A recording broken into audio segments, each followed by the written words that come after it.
నమస్తే welcome to our channel నేను మీ అనిల్ జార్ఖండ్ మహారాష్ట్రలో ఎలక్షన్స్ అయితే మరి అసెంబ్లీకి సంబంధించిన రిజల్ట్ అయితే వస్తూ ఉంది. దాంట్లో భాగంగానే బీజేపీ కూటమి విజయకేతనం వైపు అయితే వెళ్తూ ఉంది. ఆదిత్యంలో అయితే కనబడతా ఉన్న నేపథ్యం అయితే కనబడతా ఉంది. ఇటు మహారాష్ట్రలో మనం చూసుకున్నట్లయితే ఏదైతే బీజేపీ కూటమి మహాయుతి ఉందో దానికి 99 సీట్ల ఆధిక్యం అయితే మనకైతే కనబడతా ఉంది. ఇప్పటివరకు అయితే లీడింగ్లో ఉంది. అదేవిధంగా ఏదైతే కాంగ్రెస్ సంబంధించిన కూటమి ఉందో 57 సీట్ల అయితే లీడింగ్లో అయితే కనబడతా ఉంది. ఇంకా ఈ రెండింటికైతే ఇప్పటివరకు అయితే ప్రస్తుతం ఉన్న ఏవైతే రిజల్ట్ ఉన్నాయో దాదాపుగా బీజేపీ కూటమి 99 స్థానాల్లో ఏదైతే ఆధిక్యంలో కొంతవరకు అయితే నడుస్తూ ఉంది. అదేవిధంగా 57 స్థానాల్లో కాంగ్రెస్ ఉంది. జార్ఖండ్లో కూడా చూసుకున్నట్లయితే 81 సీట్లకు గాను కాంగ్రెస్ కూటమి 31 సీట్లలో లీడింగ్లో కనబడితే బీజేపీ కూటమి 35 సీట్లలో ఆధిక్యం అయితే కనబడతా ఉన్న నేపథ్యం అయితే కనబడతా ఉంది. మనం చూసాం మొన్న మహారాష్ట్ర ఎన్నికలు ప్రశాంతంగా అయితే ముగిసాయి. దాదాపుగా 58.22% అయితే ఎన్నికల ఏదైతే పోలింగ్ శాతం అయితే ఇవ్వడం అయితే జరిగింది. అదేవిధంగా జార్ఖండ్లో చూసుకున్నట్లయితే 67.59% అయితే రావడం అయితే జరిగింది. ఈ రెండు రాష్ట్రాలలో మరి బీజేపీ కూటమి విజయకేతనము వేస్తుందని ఇప్పటికే ఎగ్జిట్ పోల్స్ అయితే చెప్పడం అయితే జరిగింది. ముఖ్యంగా మన మహారాష్ట్రకి అయితే చూసుకున్నట్లయితే ఏదైతే శివసేన సంబంధించిన ఏక్నాథ్ షిండే వర్గము మరి ఒక కూటమి బీజేపీ కూటమిగా ఏర్పడినప్పుడు మరి అక్కడ చాలామంది విమర్శించారు. అక్కడ బీజేపీ కూటమికి ఎటువంటి స్థానాలు రావు, అక్కడ మళ్ళీ గవర్నమెంట్ మేమే ఫామ్ చేస్తామని చెప్పినప్పటికీ కానీ ఏక్నాథ్ షిండేతోని మరి కూటమి ఏర్పరచుకొని బీజేపీ అధికారంలోకి రావాలని చూసింది. పొత్తులు పెట్టుకొనైనా కానీ మోడీ సర్కార్ ఖచ్చితంగా గవర్నమెంట్ ఫామ్ చేయాలని ఏవైతే ఎత్తుగడలు వేసిందో ఆ ఎత్తుగడలు ఇక్కడ ఫలిస్తున్నాయంటే మనకైతే క్లియర్ కట్గా కనిపిస్తూ ఉంది. ఏదైతే బీజేపీ దాదాపుగా 149 స్థానాలు పోటీ చేయడం అయితే జరిగింది. అదేవిధంగా శివసేన సంబంధించిన ఏక్నాథ్ షిండే సంబంధించిన వర్గం కూడా 81 స్థానాల్లో పోటీ చేసిన దాఖలాలు అయితే కనబడతా ఉంది. అదేవిధంగా ఎన్సీపీ సంబంధించిన మళ్ళా ఈ ఏదైతే కూటమి ఉందో ఎన్సీపీ సంబంధించిన వాళ్ళు కూడా ఇందులో పోటీలు అయితే ఉండడం అయితే జరిగింది. ఈ మూడు కలిపి అంటే కూటమిగా ఏర్పడి మహాయతి కూటమి అని పేరుతోనైతే రావడం అయితే జరిగింది. ఇప్పటివరకు అయితే 99 స్థానాల్లో లీడింగ్ అయితే కనబడతా ఉంది.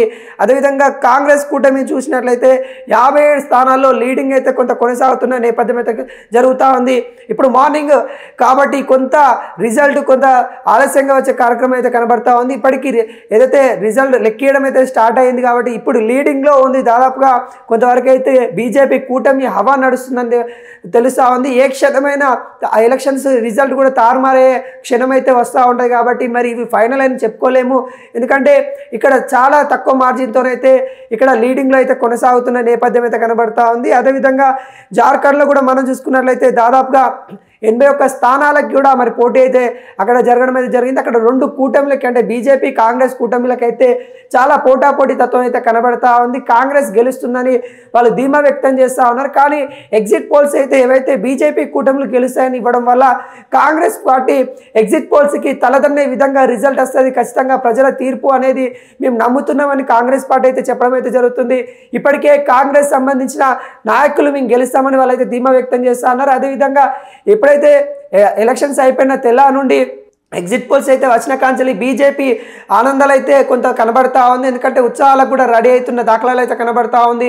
ఎందుకంటే వాళ్ళు గెలుస్తామని ఎగ్జిట్ పోల్స్ ప్రతి ఎగ్జిట్ పోల్స్ కూడా మరి చెప్పడం అయితే జరిగింది. గతంలో కూడా మన తెలంగాణ ఆంధ్రప్రదేశ్ అంటే రెండు రాష్ట్రాలకు కూడా ఎగ్జిట్ పోల్స్ ఇచ్చిన చాణుక్య స్ట్రాటజిక్స్ ఏదైతే ఉందో అది కూడా మరి బీజేపీ కూటమి గెలుస్తుందని చెప్పడము ఇక్కడ చెప్పినట్టే చాణుక్య స్ట్రాటజిక్ వాళ్ళు చెప్పిన విధంగానే ఇక్కడ రిజల్ట్ వచ్చినాయి కాబట్టి అక్కడ కూడా అదే రిజల్ట్ వస్తుందని కూడా ప్రజలు నమ్ముతా ఉన్నారు. అదేవిధంగా బీజేపీ కూడా బలంగా నమ్ముతా ఉన్న నేపథ్యం అయితే కనబడుతుంది. బీజేపీ విజయకేతనం వైపు అయితే దూసుకెళ్తున్న దాఖలాలు అయితే కనబడతా ఉంది.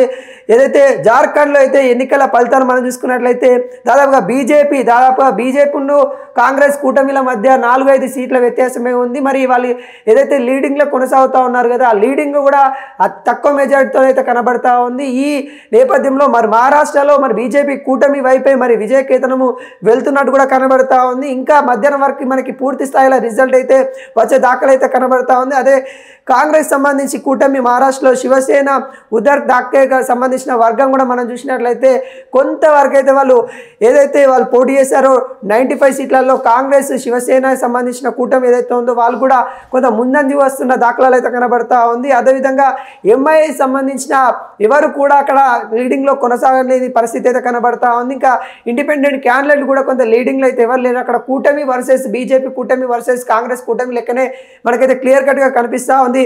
జార్ఖండ్ ఇటు మహారాష్ట్రలో గెలుపు దిశగా మరి బీజేపీ కూటమి అయితే వెళ్తా ఉంది. మరి అక్కడ ఎవరు గెలుస్తారని ఉద్రిక్త పరిస్థితి అయితే కనబడతా ఉంది. ఈరోజు రిజల్ట్ డే కాబట్టి సీఎం క్యాండిడేట్ల పైన కూడా చర్చిస్తూ ఉంది బీజేపీ కూటమి. ఇప్పటికే ఎవరిని సీఎం చేస్తే బాగుంటుంది, ఎందుకంటే ఎగ్జిట్ పోల్స్ వచ్చిన కాంచెలి సీఎం పదవి నాకని అంటూ కొంత బీజేపీ కూటమిలలో కూడా కొంత ఆందోళన చెందుతున్న పరిస్థితి వస్తూ ఉంది. కాబట్టి సీఎం మరి పదవి గురించి కూడా జార్ఖండ్ ఇటు మహారాష్ట్ర రెండు రాష్ట్రాలలో కూడా వ్యక్తపరుస్తూ ఉన్నారు. వాళ్ళ యొక్క అభిప్రాయాలు ఎవరైతే కీలక నేతలు ఎవరైతే ఉన్నారో వాళ్ళ అభిప్రాయాలు కూడా చెప్తున్న దాఖలాలు అయితే కనబడతా ఉంది. ఇటు బీజేపీ పోటీ చేసిన 149 స్థానాలలో కూడా మహారాష్ట్రలో 149 స్థానాలు అయితే బీజేపీ స్వయంగా తనైతే పోటీ చేయడం అయితే జరిగింది. మొత్తం 288 స్థానాలకు గాను 149 అయితే బీజేపీ, అదేవిధంగా శివసేన ఏక్నాథ్ షిండే వర్గము 81 స్థానాలు, అదేవిధంగా ఎన్సీపీ సంబంధించిన అజిత్ పహార్కి అయితే 59 స్థానాలు అయితే మహాయాతి ఏదైతే ఈ కూటమి పేరు మీద వస్తూ ఉందో వీళ్ళైతే పోటీ చేయడం అయితే జరిగింది. దాదాపుగా బీజేపీ కూటమి వైపు విజయం అయితే వెళ్తూ ఉంది.